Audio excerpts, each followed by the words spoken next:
बिस्मिल्लाहिर्रहमानिर्रहीम। अस्सलाम वालेकुम व्यूअर्स। तो आज मैं आपके साथ शेयर करूंगी सब्जी और दाल की रेसिपी। तो सब्जी और दाल में हम क्या बनाएंगे, आज मैं बनाऊंगी दाल और करेले।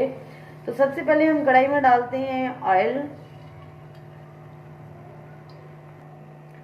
हाफ कप मैंने ऑयल डाला है और मैं बनाऊंगी आधा किलो करेलों की ये सब्जी। आधा किलो करेले हैं जिसको कि मैंने छील के नमक लगा के अच्छी तरह से उसको रख दिया था और आधे घंटे के बाद मैंने उसको अच्छी तरह से निचोड़ने के बाद उसको धो लिया।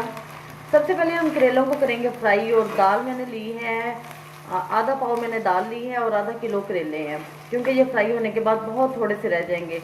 तो दाल को मैंने 2 घंटे पहले भिगोया था और उसके बाद मैंने उसको बॉईल कर लिया है। करेलों को जब छीलते हैं तो उसके ऊपर से जो छिलका उतरता है उसको भी हमने वेस्ट नहीं किया, वो भी मैं साथ ही इसके फ्राई कर रही हूँ।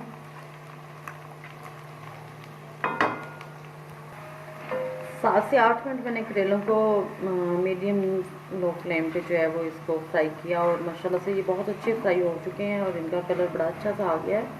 तो अब मैं इसमें डालूंगी प्याज। प्याज जो है वो मैंने लिया है 3 बड़े साइज़ के मैंने प्याज लिए हैं। थोड़ा सा हम प्याज को भी इसमें फ्राई कर लेंगे।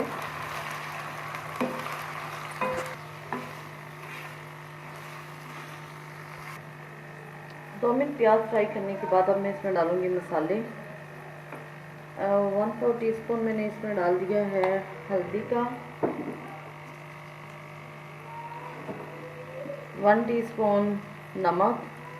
थोड़ा सा हम और ज़्यादा डालेंगे क्योंकि प्याज ज़्यादा है, इस वजह से 1 टीस्पून भर के सुरख मिर्च। 1 टीस्पून भर के ज़ीरा पाउडर।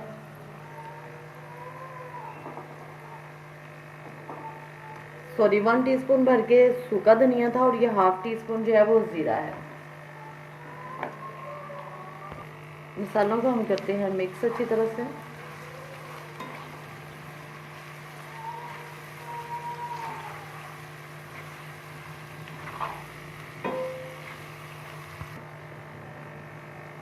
दो मैंने साबुत सब्ज़ मिर्च जो है उनको कट लगा के डाल दिया और 2 मैंने बारीक कटिंग करके डाल दी। 1 अदद टमाटर। टमाटर आप अपनी मर्ज़ी से अगर ज़्यादा डालना चाहते हैं तो ज़्यादा डाल सकते हैं, लेकिन मैं टमाटर कम इस्तेमाल करती हूँ इसलिए मैंने एक ही डाला है और वो भी मीडियम साइज़ का डाला है।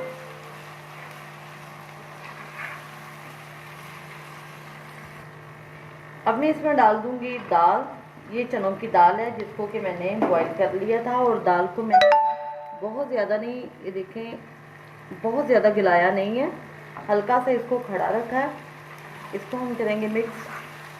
दाल और प्याज मैंने इसलिए ज़्यादा डाला है क्योंकि ज़्यादातर बच्चे जो हैं वो कड़वाहट की वजह से करेले नहीं खाते। तो इसलिए अगर इसमें प्याज और दाल ज़्यादा होगी तो करेले जो है ना वो बिल्कुल भी कड़वे नहीं बनेंगे। दाल को हमने अच्छी तरह से मिक्स कर लिया है। दाल जो है वो बिल्कुल इसमें गली हुई है और अब मैं इसको 2 मिनट के लिए कवर कर दूंगी। इसको हम हल्की आंच पे दम पे लगा देंगे ताकि ये अच्छी तरह से इसका ऑयल जो है वो ऊपर आ जाए।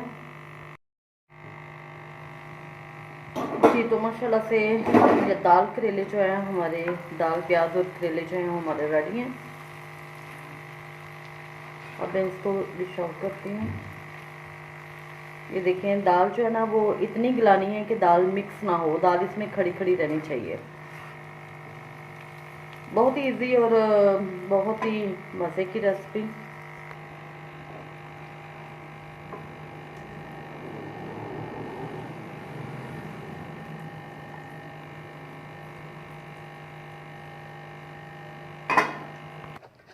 जी तो आप इसको ज़रूर ट्राई कीजिएगा। दुआओं में याद रखिएगा। अल्लाह हाफिज़।